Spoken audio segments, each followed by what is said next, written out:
This is the Joe Mays and J-Raff Show, giving you weekly sports analysis, opinions, and discussion. Now, here are your hosts, Joe Mays and J-Raff.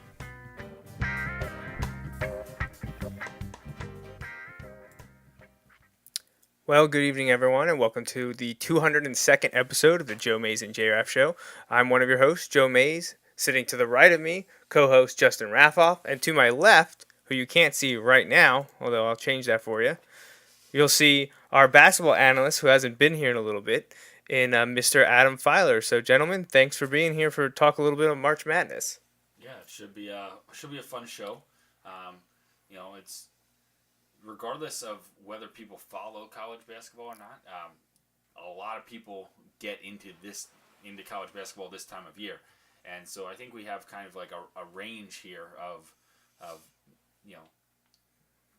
people on the show tonight that follow it rather closely, people who kind of follow along a little bit more, and then maybe not as much. So we were already talking before the show about kind of where we stood with our bracket knowledge coming into the show. So if you look at our contest that we've run the last couple of years, maybe you don't want to listen to Joey. That's why we bring in the expert. I'm pretty much just here to get this show out there. Like, I have nothing to add to this conversation at all. I still love to participate in March Madness, but I really don't know much about what's going on. I can tell you that I've watched maybe 30 seconds of college basketball all year so far. That will quadruple this coming week. 2 minutes. Yeah, we'll see about 2 minutes. So it'll be a lot of fun. But yeah, the bulk of this show will be carried by Adam. He's got notes and he's ready to go. He was texting us before the show with all kinds of stuff that he wants to carry. He might as well have been texting us his pre-calc stuff, because I felt about as lost as I would in that class. So here we are, episode 202. Got March Madness to talk about, which we love to do. And we're going to be running our bracket challenge like we have. This will be our 6th year. We've done it every year that we've had the show. And a lot of people are very interested in competing against us and Adam and, friends and family and acquaintances. A whole bunch of people always join. We usually get 30 to 40 brackets. And I'd love to match that number again this year. Just like the last few years, the winner takes home Joe Mays and J-Raff Show shirt, as well as gets the opportunity, if they so choose, to appear on a show and pick a sports topic to talk about with Justin and I. And we can do that over the phone, over Skype, or in person if they're in the area and they so choose to come on the show with us. But that's what we have to offer. We don't have money or gift cards or anything like that. It's just all in good fun. And we hope a lot of people join the bracket challenge. But before anyone fills out the brackets, hopefully they are listening to us, so they obviously know the three of us are going to pick a perfect bracket. We're going to go through, and we're going to know that this is what's going to happen. I hate to take the fun out of it by saying, this is who's going to win, but, the three of us here, mostly Justin and I, really know college basketball. I'll make a deal with you. If anybody in the group picks a perfect bracket, you can have 2 T-shirts. Oh, okay. You know what? We'll give them a blue and a gray. Yeah. A blue and a gray. So, yeah, just throwing that out there. Right. No, I agree. I think that is a good thing to do. So, before we get started and we turn this show over to Adam here, let's throw out the contact information and see if there's anyone out there listening live that would like to contact us. There's multiple ways you can do that, and Justin has that information for you. Yeah, we'd love to have your take on the teams or the brackets, or kind of how you think this is going to play out over the next 3 or so weeks. So you can call the show using the Mays Sandwich Shop hotline at 530-563-6297. Again, 530-563-6297. You can also email us anytime using the Mays Sandwich Shop email inbox at joemaysandjraff@gmail.com. Again, joemaysandjraff@gmail.com. We also have a variety of social media platforms, primarily Facebook and Twitter. You can like our page at facebook.com or follow us on Twitter at Joe Mays and J-Raff. Justin and I are both also on Twitter. You can find me at JMFlyer1454 or Justin at Mr_Raffoff. So I know there's a few people out there listening. If anyone wants to give us a call, send us an email, get on the show, tweet us, comment on our Facebook page. We will pull that up and talk a little college basketball here tonight. I do just want to throw this out. The video is working right now. We had issues last week. If the video would conk out, you can listen to the show live at jmnjrradio.com. Again, that's jmnjrradio.com. The live audio link is there and should be there with no problems. Hopefully my computer, so this is two independent issues. We had internet connectivity issues last week with the video, and then my computer completely died during the week. Thankfully, my brother-in-law, Jason, took a look at it, did his magic, got most of it taken care of, and I literally finished like an hour before the show getting it set up. So hopefully all the audio stuff is working on my end. If we take any calls or emails, hopefully everything gets through to the board and we can all hear, and it gets sent out to you, the listeners. But definitely, I mean, if there's feedback, questions for Adam or us about the bracket, definitely send them our way, email or phone. Again, that's joemaysandjraff@gmail.com, and the phone number is 530-563-6297. All right, so March Madness 2016 Selection Sunday, we had the committee announcing the picks live this evening just a couple hours ago. Couple surprises at number one, a lot of interesting seedings, and a couple areas that Adam in particular think are quite strong. So we're gonna, I guess, start at the top, go over the number one seeds, and we'll go from there. So our number ones for 2016, in the South you have Kansas, in the East you have North Carolina, in the Midwest it's Virginia, and Oregon is the number one in the West. Now, Adam, where do you want to start with these ones? Do you want a surprise? Do you want a deserving, undeserving? Or do you think there was one that was an easy? Where do you want to start? Which of these four guys do you want to tackle first? Well, we can start at the top with Kansas. They were the number one team. They're the overall number one seed, even though they didn't announce an official number one during the selection show. That's kind of the consensus, is that they were definitely the number one overall seed of the tournament. But looking at the matchups that they drew, definitely doesn't look that way. Definitely got some really strong teams in their bracket. As I said earlier, 4 teams that were ranked in the top 5 this year are in that bracket, including Kansas. I called that the group of death as soon as it was announced, and I didn't have to look at the other brackets. Yeah, I knew you had sent us a text on that one, and that's what sent me scrambling trying to find the brackets, because you were like, oh man, that Southern bracket, and I'm like, oh gosh, already? Like, it was like 6:33 or whatever it was, and we got our first, or maybe 5:33, I don't remember, but we got our first text, and I'm like, oh man, I gotta see what this is showing up as. I want to see this bracket, and when I did see it, you were right. You look at Kansas, that's good, but I don't know how strong UConn is, like based on the season. But they seem to hit a stride this week, and they could have them in the second round, maybe, because Colorado snuck in there. But I say snuck in; they're an 8 seed, but that could be an interesting matchup. And I haven't seen much of Colorado this year. They got a couple athletic big men who should supposedly give them some issues. UConn, if you listen to some of the analysts, they were a 75-footer away from not being in here. The end of, I think it was the third overtime. They launched a 75-footer and banked it in after Cincinnati had hit a three-pointer with 0.8 seconds left to go up by 3. Forced fourth overtime, won by I think 6 or 7 in the fourth overtime, and then beat Temple, who was the 1 seed in that conference, in the next round, and then beat Memphis, I think it was today, in the final to secure a spot. And so, winning your conference tournament, those games, 2 more wins after that happened, bumping you only up to the 9 seed.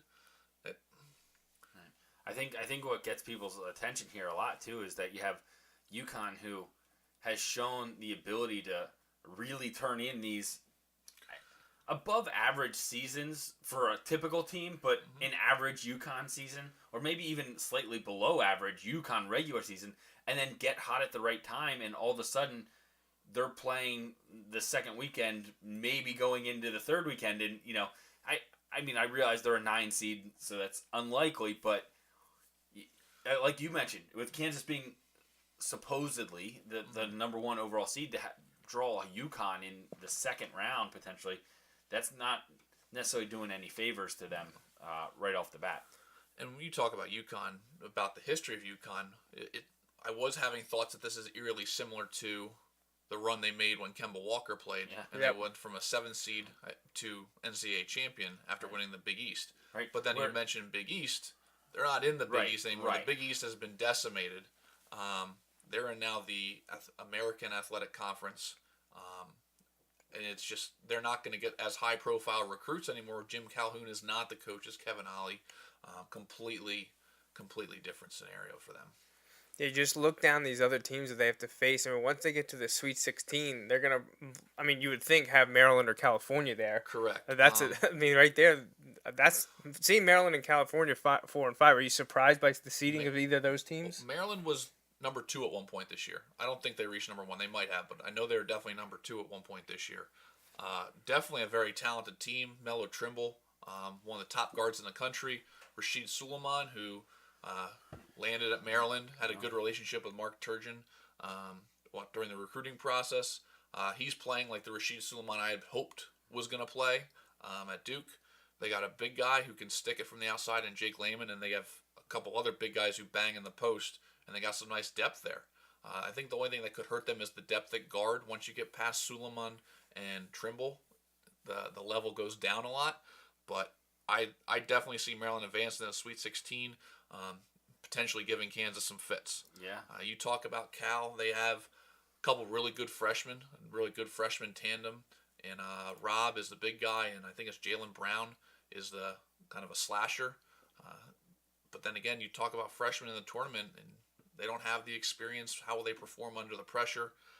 I think they could get knocked off by Hawaii. That's one of the potential upsets that I see. It's not one that I would feel comfortable picking, but I'll pick it.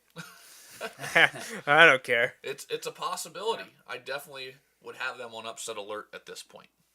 Yeah, and then, I mean, you look at the bottom part of that bracket. Arizona's had their ups and downs this year, but, you know, for the Pac-12, they've been pretty solid. You have Miami, who has really given some teams a lot of trouble this year. Villanova was number 1 for a couple weeks. You know, has been up and down, maybe, and rightfully so. Like, criticized that it's little unproven. You know, a lot of their big wins have been in the Big East that we just talked about. Isn't the Big East of 10 years ago. Right.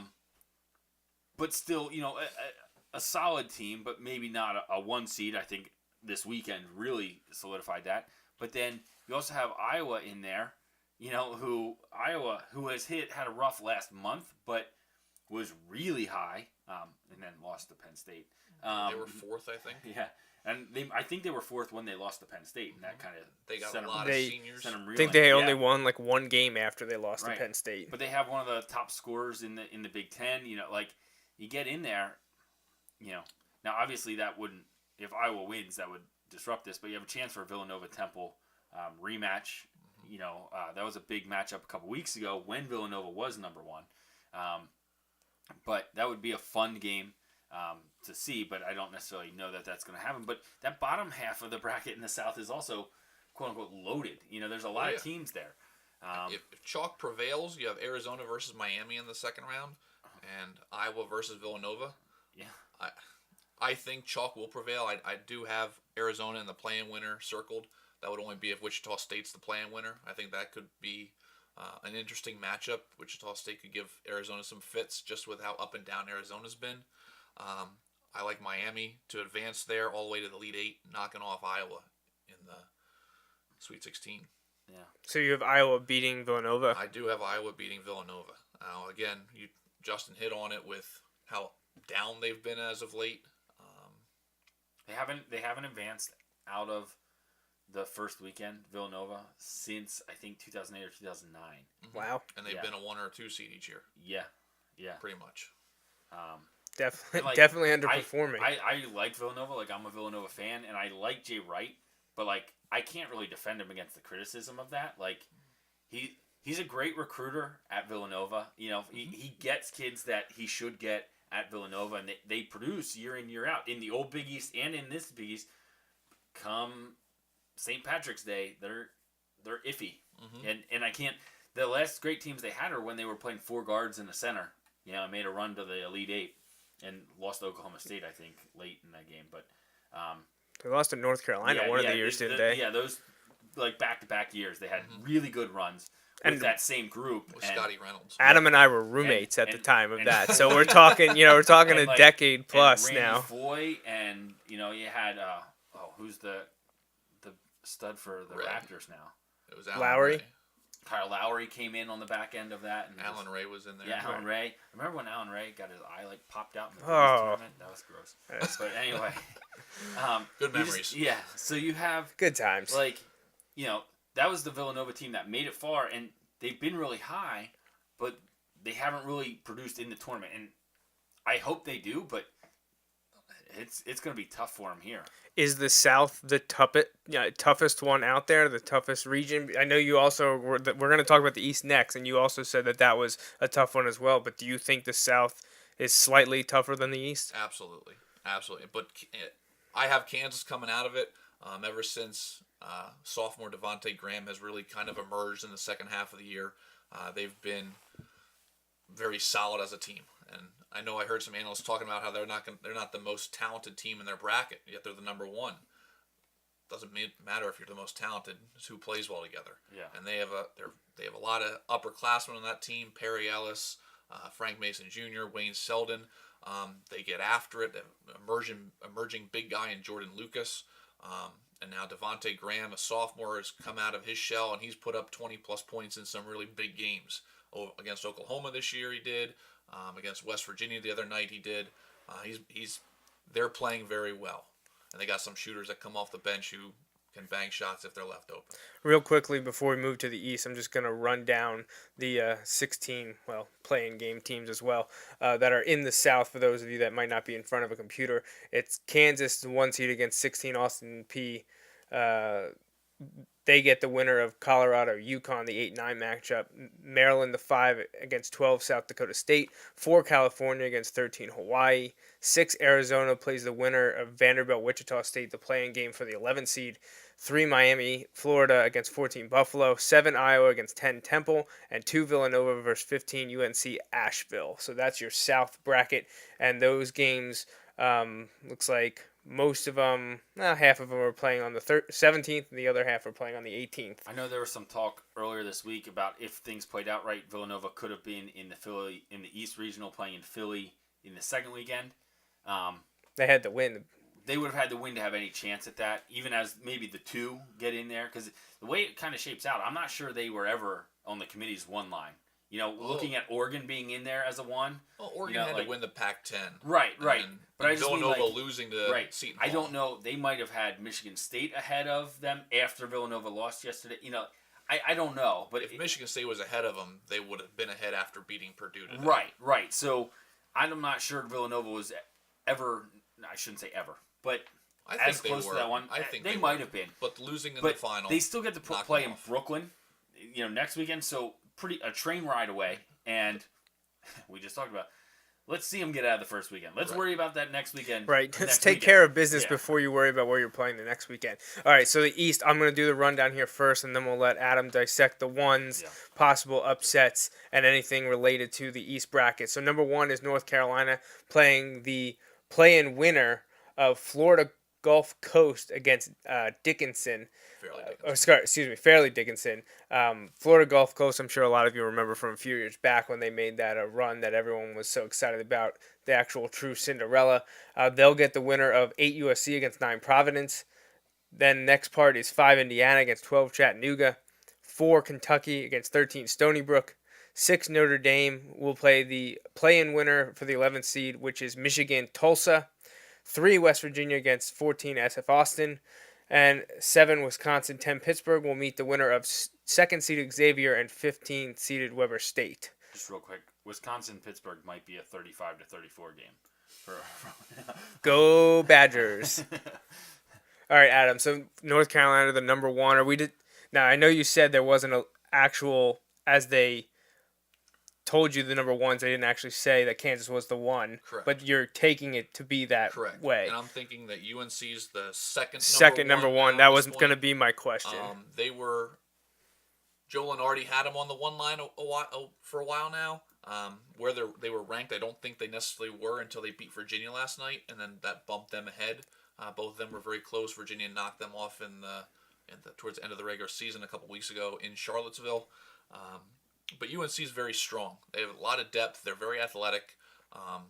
Bryce Johnson is an animal. He's putting up double-doubles on a regular basis.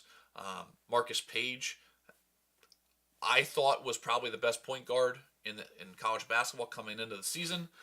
Had an injury, a wrist injury in the beginning of the year. Missed a couple games, and then he's never really been himself. Austin Jackson, I believe his first name is Austin. Austin Jackson is if you don't know, slasher. I don't know. You're not gonna help. He's another sophomore. He's a tremendous talent. I just don't think he's performed as well this year for them. And their Achilles heel is their shooting. They do not have solid outside shooters. They're very inconsistent. They're streaky. Page can get off every now and then. Another guard, Joel Berry, can make them. And you have Austin Jackson, who can make them, but they're very inconsistent. And if they settle too much for threes, they're going to be in trouble. Do you see them having trouble they even right off the bat? A lot of trouble. They have a lot of trouble in this bracket. Early trouble? Potential second-round matchup with Providence, who is a tremendous backcourt. Guard Chris Dunn is a phenomenal player. He puts up a lot of big numbers. USC, they have a point guard, or a guard, McLaughlin, who can play too. So they're definitely going to see some difficulty in that second round, but their real issue is going to come in the Sweet 16 when they'll meet most likely the winner of Indiana-Kentucky. I think it will be Kentucky just with how well they're playing. Indiana-Kentucky is a huge, Yeah. second round game. Right. Man, that is a crazy Kentucky, game. who was ranked preseason number 2, I believe. Now they had their issues throughout the middle of the season. All the freshmen that they have. Right. You want to talk about talented teams, like we mentioned on the other side. Man, Kentucky, just the pure talent standpoint is just unbelievable. And as much as I'm not a huge Calipari fan, he is incredible at what he does. He gets these guys to buy in and just play in the system, and it takes time. They've been to the Final Four 4 out of the last 5 years. They do it. It's unreal. Unbelievable. Jamal Murray has emerged. I think he scored 20-plus points in the last 16, 17 games, something like that. Tyler Ulis, who is a fantastic guard. He was an SEC defensive player and player of the year as a point guard, a little 5'9" point guard. He can score it. He finds people. He can guard guys. So I see him giving UNC fits, especially if he's guarding Marcus Page. That takes an element out of their game. You get to the bottom half of their bracket. Again, I have chalk holding up for the most part, except for 8-9 and 7-10. And I don't really consider those upsets. Not really, no. Because those teams are so evenly matched, generally. But I do have the number 9 Providence beating number 8 USC, and I do have number 10 Pitt beating Wisconsin. Now, we're 2 regions in, and the fancy pick, or the one that has correlated to be having a pretty significant upset, is the 5-12. We're 2 5-12s in. Do you see one of those 5-12 matchups, Maryland, South Dakota State, or Indiana, Chattanooga, coming to fruition? I don't have a single one. You don't have a single one this year? I don't have a single 5-12. All right, interesting. I don't think I've ever filled out a bracket where I don't have a 12 beating a 5, but I think the 5 teams are extremely strong this year. Right. Now, also real quick, in the 2 that we've talked about, we talked about how the Big East is not the Big East of old, yet the 2 seeds in the South and the East are both from the Big East, Villanova and Xavier. Do you see either one of them having trouble in the first round, or, well, we already talked about Villanova in the second round. You don't have beating Iowa, but do you think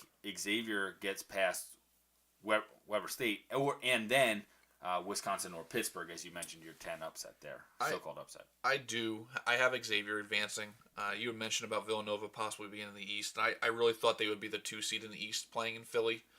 So I was surprised when I saw them out or down in the South when then Xavier was put in the East. I kind of thought that might have been a flip-flop, which would have made for a very interesting potential Sweet 16 Old Big East reunion of West Virginia versus Villanova. That would have been a fun matchup. I have pretty much chalk in that bracket except for Like I said, the 8-9 and 7-10 games. Okay.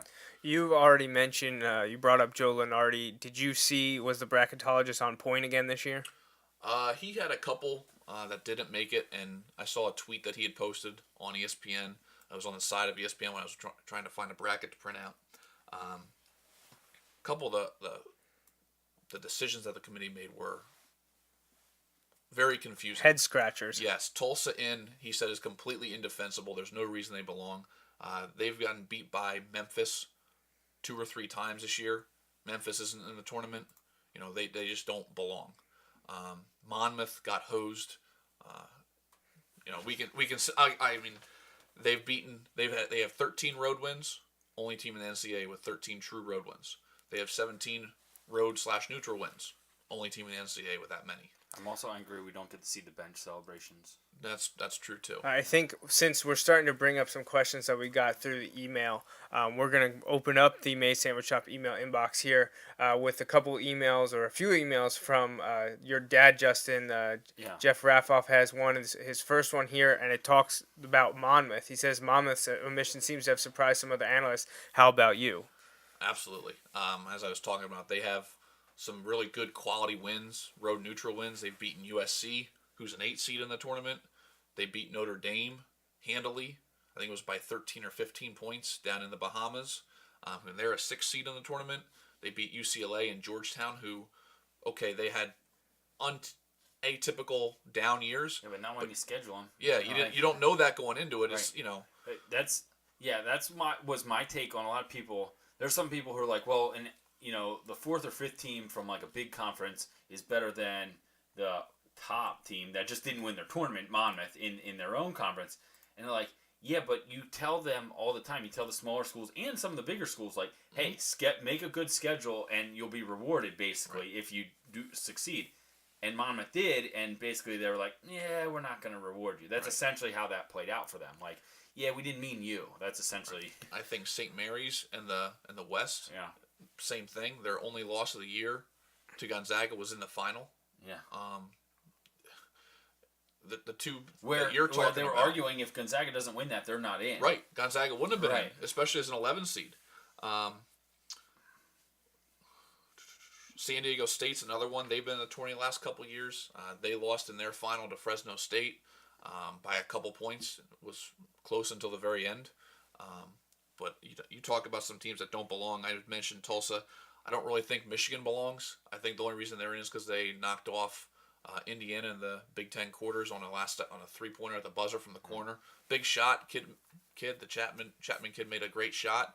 But that was only like the quarterfinals, wasn't it? Right. Quarterfinals, and then they got beat handily the next night. Correct. By Purdue. Yes. Who pummeled them. Is solid, but Purdue's an interesting team, but they're not a team that's going to blow out a lot of teams, and they handled Michigan a loss easily. Yes. You also mentioned Tulsa, and the second part of Jeff's first email here is, what's up with Tulsa? Weren't they a surprise to make it? Yes. I'd say that's a yes. Already covered that. Yeah. And then the third part of his first one is, Virginia loses to North Carolina, yet it's a number 1. He just says, really? What's your take on the UNC Virginia stuff? We did talk about that. You talk about Virginia's body of work. I think there are 3 power conferences right now, and I think it's the Big 12, the Big 10, and the ACC. The ACC is absolutely loaded. There are 15 teams now. Louisville, obviously not in the tournament because of postseason ban. You talk about SMU not in the tournament from the American Conference because of a postseason ban. Which throws a wrinkle into this, because those are 2 teams that absolutely would have made the tournament. Yes. And probably 6 or higher seeds, because SMU was ranked, in theory, really high at points this year. Correct. So that's going to bump other teams down. Right. Again, you look at Virginia's body of work. They've beaten who they're supposed to beat. They have I don't have the record in front of me. I think they only have 6 losses. Play a good non-conference schedule. I was impressed when I saw Virginia play in the tournament. Yeah, I'll be honest, I haven't seen them play a whole lot outside of tournament. I saw them play one game in the regular season, and I saw them play some of their tournament games. I'm really impressed. I like watching Brogdon play. He's just fun to watch, and some of the guys they've had step up at the end of this year. At the end of the year, like I forget his first name, but Toby whatever. Toby, yep. Yeah, and 26 talk and about how he 7. had lost his spot basically. He had not been playing, and they needed him to play. Like the last game of the season, score 16 points in the last game of the season and help them win, and just had I think 10 of their first 14 points in that game. Right. So like I mean, I like watching Virginia play. I feel like they got hosed last year. I thought in their seeding and everything. Not necessarily the seeding, but the matchup. Right. Yeah. That was the one thing I was right on last year. Is the winner of the Virginia-Michigan State game was going to go to the Final Four, Yeah. and that happened. Yeah. This is why you're here, Adam. This is what we need. I'm also going to predict that the winner of the Virginia-Michigan State game goes to the Final Four this year too. We record this. We record this so that we can go back and use it when we fill out our brackets. Joey just realized that's an Elite Eight. Well, I hadn't seen the bracket. I was like, well, I know Virginia's the number 1. Let me see where Michigan State is. Oh, okay, yeah. Well, that's a pretty easy prediction to make. All right, then we kind of covered this second email here from Jeff. He's talking about Villanova and Temple, and he says if they both win their first game, they'd face each other. That'd be a great game with a lot of local interest. How far can Temple go? Well, you don't have them even winning the first round. Iowa's dangerous. They've got a lot of upperclassmen. I don't know that they're all seniors, but I think the majority of them are seniors. A couple weeks ago, I would have said Iowa was a potential Final Four team, and now they've hit the swoon, which again is bad timing. Maybe a week off, they can break out of it. The only reason I think it could happen is because I feel like that would sum up Villanova's tournament ineptitude is to lose to Temple in the second round game. Oh, God. And, oh, my gosh, can you imagine after beating them by like 20-some the other week at Temple to lose to them in the second round? The third email, I want to address this here. Jeff's third email here is he's addressing it to me that they're not playing games, only 2 first-round games, but that's not true. Yeah. They changed the real first round, which had been known by the second round for the last, 3-4 years? Yeah, they changed it back, yeah. and that's first-round game. Now, maybe they're not called playing games. I don't know. Is there an official term for those I think it's what like I call first the four or It something was like that. been the first 4. First So, 4. I don't know. But they didn't call the first round the first round. They called it the second round for the last correct. 4 the years. Thursday and Friday games were second round. But games. now the Thursday and Friday games are officially first round 64 games again. right, yeah. So call it the round of 64, and then you can save yourself. Right? Yeah. There were yeah. 60, Safe there. there were 60 buys in the NCAA tournament. So, all right, then email number 4 from Jeff here is about Michigan. He wants to know, Adam, if beating Indiana is all it takes, why not Penn State? Because Penn State finished 16 and 16. That's why. No, the logic is not welcome here when we're talking about It wasn't the in blue the and white. playoffs, though. That's the problem. Right. All right. That's a question from his heart, not from his head. All right, and the last one to date from Jeff is asking, didn't PSU beat Iowa? Yeah, they did. When was that? And Was they it beat mid-February? It was mid-February. Mid-February. They beat. Yeah, Penn State's. I mean, it's been very, very slow. And you thought with Taylor Battle a few years back that things were trending upwards. They have a great recruiting class coming in. Penn State's starting to make waves. Right. They finished 500 or better 3 years in a row, which is doesn't sound like a ridiculous, but lot. For Penn State basketball, that's huge. That's a step in the right direction. Yeah, but Now- they're getting marquee wins each Right, year. They're but beating this- top 10 and this is teams the key every year. thing. Somebody said the key win eliminated any talk of is Pat Chambers not safe this year, all that stuff. But they're like, it seems like he probably has started with those big wins. You start to raise expectations a little bit.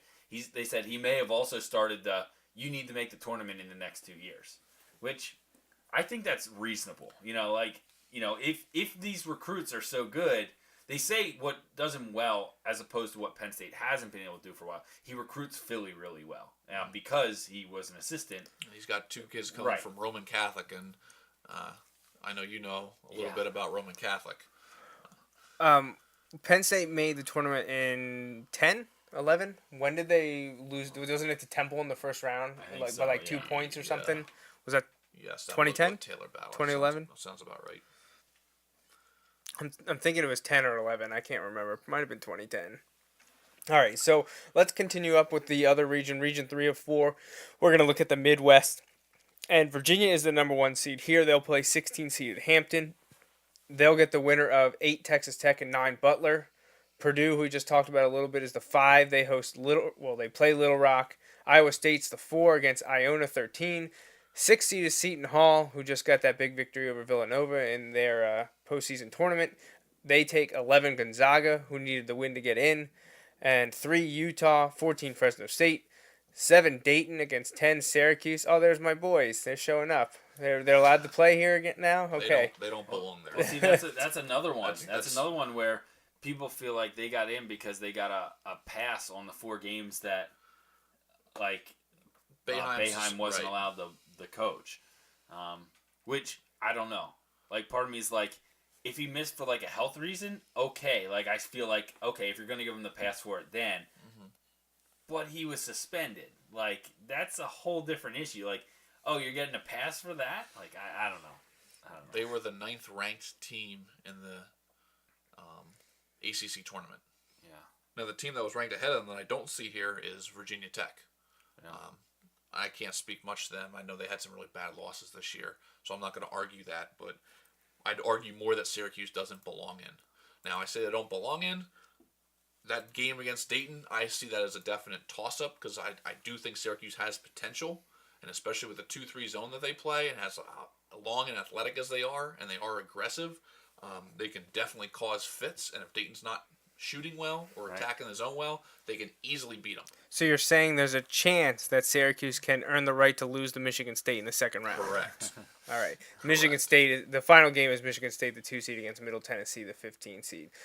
Any egregious stuff here in the Midwest region or someone that maybe is seated a little low that you thought should be higher or could start to wreak havoc and pull some upsets? You talked a little bit about Purdue when we talk in Big Ten tournament. Purdue is kind of the flip. I've heard from a lot of teams that make the tournament. Everybody talks about the guard play, and then they kind of piece it together with the big guys. They kind of do the opposite. They kind of piece it together with the guards. They have the big guys. AJ Hammonds is a monster inside, and they have 3 or 4 guys that they rotate and there, that so that keeps them fresh. That can cause fits for teams. Oh, absolutely. And if you look at that, Iowa State adds the 4 on the other half of that small part of the bracket. They've had their ups and downs this year. They've looked really good, and they've looked completely lost at times. Kind of like the Chicago Bulls, which is where their head coach from last year went. Right. Like, it's kind of interesting. But Iowa State's problem is that they don't have much depth. Right. They play 6, maybe 7 guys, and that's it on a regular basis. And correct me if I'm wrong, but I believe those games are in Denver. Yeah. They are. Yes, they are. And we know what the altitude can do to players. And their energy and stamina. Whereas and you talk about the depth of Purdue's big guys against so you bring Purdue's depth versus Iowa State's lack of depth. Both teams are very talented. I've had considerations of Iowa State going to the Final Four at times throughout this year. I really like George Niang. Monty Morris is really good guard. Again, a lot of upperclassmen there. It just always seems that they disappoint come tournament time, and they always get upset. And it started back with Marcus Fizer, back when they were the 2-15 upset to Hampton out in Boise. And they've just underperformed each year in the tournament, in my opinion. Anything else in the Midwest? Anything that you dislike about these 16 teams? Looking at those teams, I personally feel like Purdue and Iowa State deserve a little bit of a higher seed. Although I feel the same way about a Maryland, I feel the same way about an Indiana or a Kentucky. I think Cal is overrated. I think both the Pac-12 and the Big East are overrated conferences. Oregon being the 1 seed, I understand they have a high RPI. I'm okay with that. I know they're an athletic team, and we'll talk about that bracket in a little bit. The tough part when we talk about this all the time, everybody's like, "Oh, these teams, they should be higher seeds." The tough part is, all right, well, who above them should be lower? Knock down? Because you can't everyone can't be a 1 or 2 seed, or even 3, 4. It's like, all right, yeah, they should be higher, but who are we going to knock down? And like you said, there are some of those higher teams where you're like, yeah, they probably could have been a little lower. You mentioned Maryland about someone that you think is a little lower than they should be, and we've talked about it already, but maybe go a little bit more. Justin's mom sent us an email in here, and Cheryl wants to know exactly why is Maryland a 5 and not at least a 4? What was the committee thinking? What did they see that made them drop them to a 5 instead of being up higher after we saw what they did during the year? Mm-hmm. And you said it at the beginning of the show that they're one of them ones that you definitely think is underseeded. Right. I can't answer that. What the committee saw. I just think they should have been higher. I definitely would have had them above a Cal. I would have had Cal more down in the 6 seed area. Bringing up Kentucky as a 4. I would have had Kentucky definitely had a Texas A&M to be a 3. Probably would have dumped Texas A&M down to around a 5 line. Brings opportunity to bring a Purdue up or a Maryland up to a 4 line. All right, well, I think that's it for those 3 regions. Let's focus on the final region, the West region. I did not get my upset for the Midwest. Oh, okay, my apologies. I have Cinderella coming back. Gonzaga's going. Oh, man. Gonzaga's going to knock off Seton Hall. And that whole little, that 4-team pocket there is going to be interesting because Fresno State's athletic. And they can get after Utah. I do have Utah advancing out to the Sweet 16. I think Gonzaga could give them fits. I think Gonzaga goes. Gonzaga was like one of the original Cinderellas from 15 years ago now. We're talking late 90s, early 2000s. The 18th year in a row they made the tournament. Right. So 18 years ago. The most interesting Gonzaga teams were always the lower seeded ones. Absolutely. When they were the higher seeds, what were they 1 to 4s? They don't seem to do too much. Nope. But when they're playing down 7, 10. They've got them right where they want. You're exactly it. When they're at 11 and 12, watch out. So Seton Hall, you're being put on upset alert by Adam. So let's see if that one comes to fruition. All right, the last region is the West. This has the final number 1 seed in Oregon against play-in winner. Against the Holy South. Against Holy South, yes. Against Holy Cross, Southern U play-in winner. Then they get the winner of 8 St. Joe's against 9 Cincinnati. Quick note: assistant coach at Holy Cross is a Hamburg grad. Oh. Nice local ties. I went to school with his sister at Duquesne. Number 5, Baylor against number 12, Yale. Duke is the 4, and they play UNC Wilmington. 6, Texas against 11, Northern Iowa. 3, Texas A&M against 14, Green Bay. Not the Packers, though. I don't think they'd be able to play on the court. Oregon State, the 7 seed, 10, VCU. And 2, Oklahoma against 15, Cal Baker. A couple, as I've been reading through these more than 64 teams, there's a couple of squads that I don't remember hearing. Cal Baker's one of them that I don't remember them. Cal Bakersfield won on a buzzer beater, first time ever in the NCAA tournament. Oh, that would make sense why I've never heard of them in the NCAA tournament. They usually make the baseball tournament. Every year, but not the basketball tournament. All right, so what's your take, Adam, on the number 1 seed Oregon? Again, I talked about their high RPI. They did win the Pac-12. They won the Pac-12 tournament. That's quality. I think the Pac-12 is a little overrated. Once you get past, in my opinion, Oregon, Arizona, and Utah, I think there's a significant drop off. Cal had a decent year. I don't think they're quite there yet. USC and UCLA are a little overrated in my opinion. I don't even know if I'd have had USC in. But again, I don't really I don't really know much about USC other than the one good guard. I think they're a little overrated. I would have dropped them down potentially. I have Oregon going to the Elite 8. I don't see much getting in their way. Potential Sweet 16 issue. St. Joe's, Cincinnati is a coin flip in my opinion. I don't see either one of them getting past Oregon at all. I don't see either one of them having the bodies to keep up with Oregon by any means there, especially traveling all the way west to play them in Washington. I think Oregon's primed for to get to that second weekend. Not I won't say easily, but they should get through. And I think what's tough is not a lot of people see a ton of college basketball games anyway. Not a lot of people in the East Coast see the 10:30 and 11 o'clock college games, which is what Oregon's playing all the time on like Fox Sports Network and stuff like that. I try and watch them, but I fall asleep. Yeah, exactly. They're always playing the game that I'm falling asleep as it's coming on. I haven't seen a lot. Their court's kind of crazy. Yeah, it's tough to watch games there. Yeah. All right, the West biggest overseed and biggest underseed. Or is everyone just right? No, I don't think everyone's just right. Again, the Texas A&M on the 3 line, I don't necessarily agree with. I kind of, and you know how big of a Duke fan I am. Not sure they deserve a 4. I'm not sure they do deserve a 4. You think they're more of a 5 or a 6? No, they've lost to Notre Dame twice this year, who's a 6 seed. They knocked off in the conference tournament. Again, they had a 16-point lead and blew a 16-point lead and then lost in overtime to them.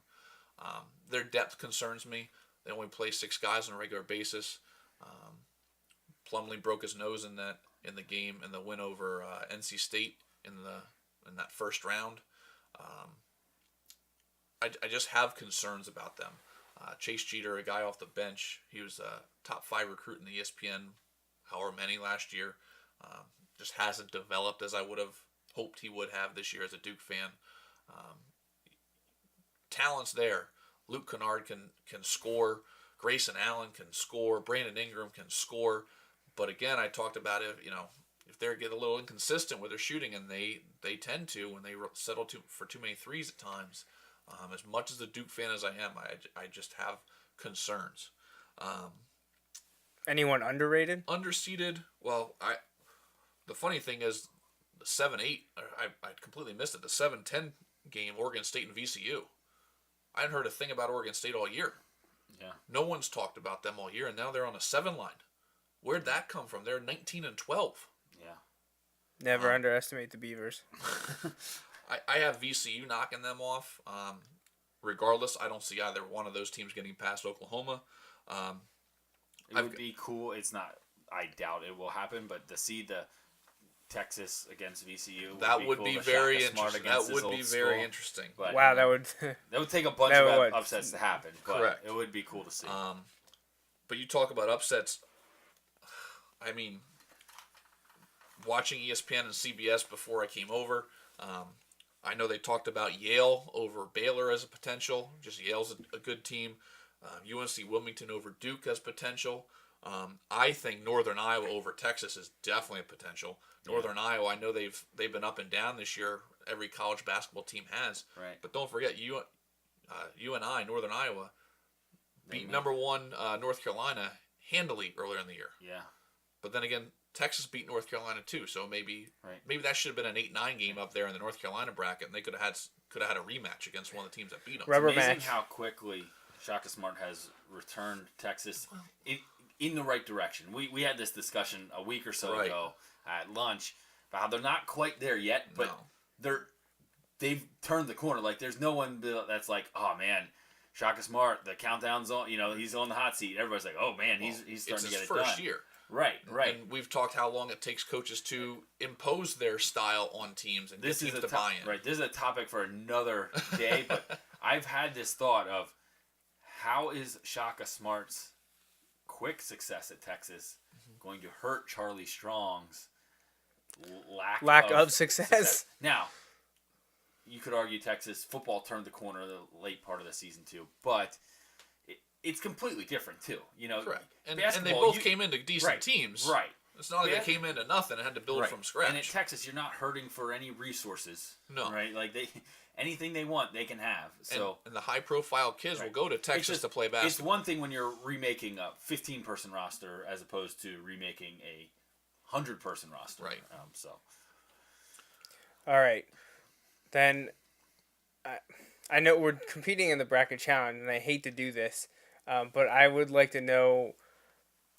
You don't have to give me your final 4, but give me a handful plus teams that you think are going to be. I'm supposed to be the expert. I'm supposed to give out what I think is going to happen. Interesting stat this year: 74 losses by top 10 teams. I mentioned to Justin about this earlier a couple weeks ago. 74 losses by top 10 teams in the regular season. All right, that's the most in the history of NCAA basketball. Okay. The previous record was 71, and I don't remember what it was before that. I think it was like 67 and 65. Was that recently? The 71? I want to say like 08, maybe. Okay. Something like that. So semi-recently. 8 years. Those previous 3 times, a 1 seed has won it all. And Which is funny because it would tell you, yeah, that's what I was going to say. So anyone has a chance. Correct. So guess not. But they say the comment was that the Blue Bloods have prevailed in those years. So we're at 74 this year. So you talk about the Blue Bloods of college basketball. You're talking about Kansas. You're talking about Kentucky, Duke, North Carolina. I would include UCLA in that, even though they're not in the tournament. How about like Michigan State? Right. I don't remember who I said anymore. Right. So you're talking about teams that have been there, done that. Just kind of interesting. The high-profile teams. I was going to say, It's funny when you look at the teams. When you look at like your Sweet 16 teams, I know it doesn't work out for all of that, but maybe if you go to the Elite 8, look at how many of those teams where every game they play all year is a big game because they always have a target on their back. Like when the games when they go somewhere else, it's a sellout. Their home games are sellout. You know, like you get a lot of those teams who the stage itself isn't. You know, the pressure of if we lose, we're done may get to them, but the pressure of playing in front of a lot of people out arena isn't going to get to them. And I had the conversation with my dad the other night. Who the refs are is going to make a difference too. And I'm not saying that refs determine a game, but they can in times. Like you watch the Big 12 games. They beat the crap out of each other. That is a physical conference. They go after each other. Other conferences, not as much. So you get a Big 12 officiating crew coming in and reffing, let's say, I don't know, Xavier and Pitt, and it's not as physical. Right. And one team's a little bit more physical than another. Like I would consider Pitt more physical than a Xavier. All right. That would benefit Pitt. Right. Whereas you get a team like an Iowa State versus Purdue, and Iowa State is a physical team, and you get an ACC crew who's going to call, more touch fouls, that's going to hurt them. And don't get me wrong, I'm not bashing the ref crews, but it's just the style of play, and it's the way it is. Especially, you mentioned some of the teams that have depth issues. You get one guy and you're into that bench as far as they're going to go. Yeah. Versus other teams that are just going to roll guys off the bench. That can determine a game, and how that ripple effect goes throughout the bracket. Who knows? Now let me get back to your question. Well, Joey. you know what? Okay. Then let me take a shot at predicting what I think your Final Four would be based on everything you just said, and I could be completely wrong, but I'm just gonna throw this out there. And wait, I'll go all the way through, then you can tell me how wrong I am. South region, I'm gonna say you're gonna go Kansas. East region, I go North Carolina. Yep. Then Midwest, I think you're gonna go Michigan State. Yep. And West, this is the toughest one. Yep. I'm looking at them. I'll throw out Oklahoma, but I don't know if that's who it'll be. That is who I would have. Oh, nailed it. Now, we talked about blue bloods. Kansas, UNC, and Michigan State are in that blue blood conversation. Oklahoma State's kind of getting there. They're crashing the party. Not considered a blue blood. They're more up and coming. They don't have the history that the other schools have. To me, the only blue blood in that West bracket is Duke. I don't. You've already said that you don't think they have it. As much as I will cheer them on and hope my bracket gets busted by them, in a good way. Right, because it's been a whole 3 or 4 years since they won. You need another one, right? They won last year. Was it last year? Jeez. Good job. So way to pay attention. Well, but they won twice then in the last 5 years, right? 5, 6 years. Yes. Yeah. They won it in 2009, I believe. Was it that long ago? When Gordon Hayward missed the old, man. Oh man, my years are running together already. I'm only 31, and I can't even remember who won the tournament last year. Oklahoma, I think Buddy Hield's a tremendous player. I see him and Denzel Valentine as the two best. I know I've talked about best point guards a lot on this show. Denzel Valentine and Buddy Hield, to me, are the two best players in college basketball. Some analysts talked about how Oklahoma relies too much on jump shooting. I understand that, but they get up, they're in your shorts, they guard you, they can get up and down the floor, and they can score. It's the only problem if you're not making shots. Correct. If you're not making shots, it's a huge problem. Correct. But they got a lot of guys who can make shots. Right. Monday, April 4th, Houston, Texas. Who's playing for the national title? Well, you did such a good job predicting my Final Four. I'll say you're going to go... Oh, boy. It's going to be a rematch. I'll give you that. That means nothing to you. That means nothing to me. It's going to be a rematch from the Tournament of Champions. I was going to say Kansas, Michigan State. That's exactly correct. Yes. And I have Michigan State winning it all. Oh, okay. Oh, so you're not betting against Tom Izzo? Yeah, that's what I was trying to say. Oh, well, you were throwing out Mark. I was like, I'm not sure where he's Mark going. Rizzo. I bet against him every day of the week. He'll be in our tournament challenge. Now I'm going to tell him there's a shout out to him on the show. All the way to the end. All right, so you got Michigan State winning it over Kansas. I do. Tom Izzo, come tournament time, is he gets one it done. Of the best coaches in college basketball. Again, I talk about depth. They've got 4 big guys who can play. They got 4 or 5 guards who can play, plus a couple other forwards that could throw in there. The other thing is you talk about RPI and stuff like that. They had like the number 11 RPI they showed. It was 14 yesterday. I think they deserve to be on the 1 line. You can probably look up their record quickly. I think it was like 28-7 or 27-9 or something like that. But they've gotten really good. They the second half. 29-5. Yeah. 29-5. Yeah. That's even worse to me then because at least 3 of their losses came with Denzel Valentine out, who is the best player, one of the top 2 players in the country. And all 5 losses were in Big Ten play. That's crazy. And that's fine. I know they got upset by Nebraska, which is they lost to Iowa twice. Lost to Wisconsin. They lost to Wisconsin. They had a 3-game losing streak in middle of January. Iowa, Wisconsin, Nebraska, all within a week. That might have been. And Nebraska and Wisconsin are bad losses. Right. Both of them were on the road though. The 2 Those Iowa losses. The Nebraska was at home by 1. Okay. Actually, they both their second losses in that 3-game losing streak were both by 1 point. And again, 2 of those losses came with Denzel Valentine out. The first one against Utah, which is at Utah, Denzel Valentine was out.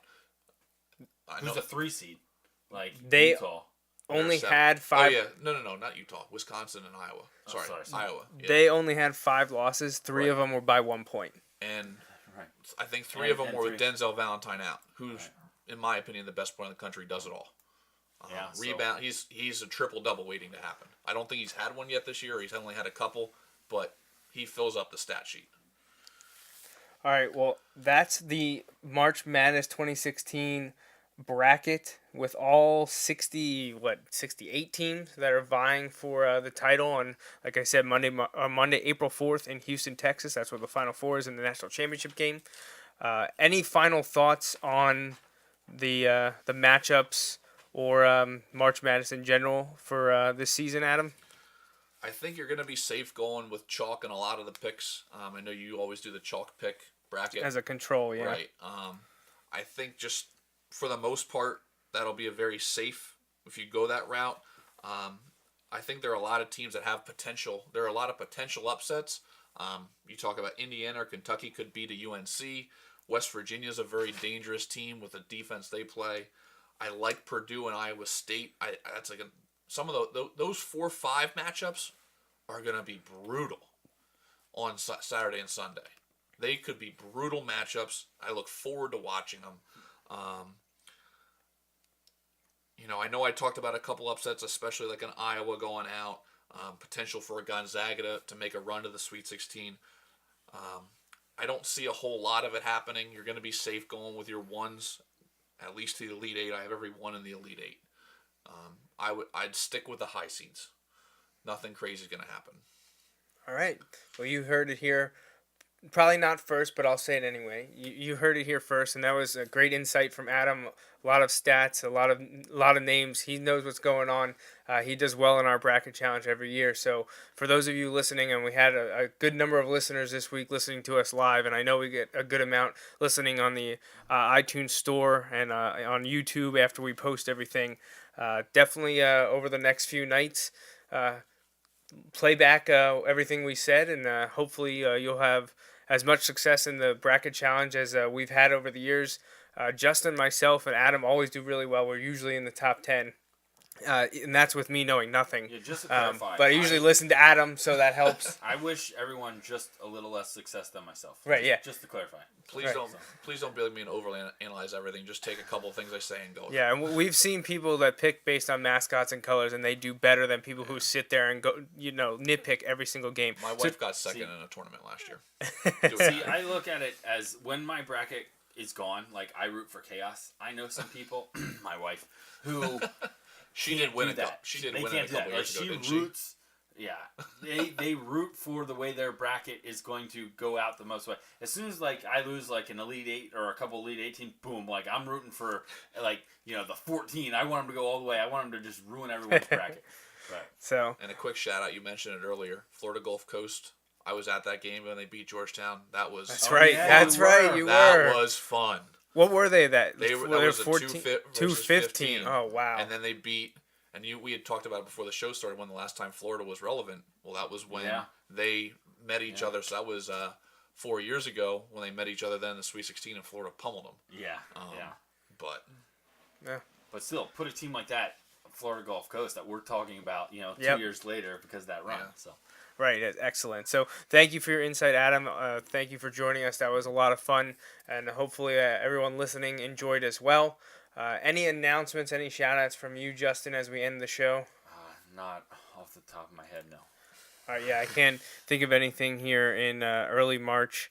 I know much I have to say. all week to think of it. Yeah, I know, and then I'll forget, and then we'll come back on in a week or two or whatever, and we'll mess it up again. But you can get more from us at jmnjrradio.com or joemaysandjraff.com. You can also follow us on Twitter, jmnjr_radio, Joe Mays and JRaff, jmflyer1454, and Mr_Raffoff. So I think that's everything. So thanks for joining us. That wraps up the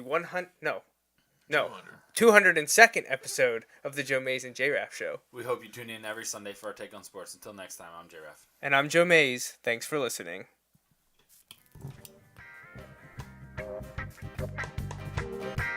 Thanks for listening to the Joe Mays and J-Raff Show. Don't forget, you can download each episode of the show from the podcast section of the iTunes Store. We'll see you next time, and thanks again for listening.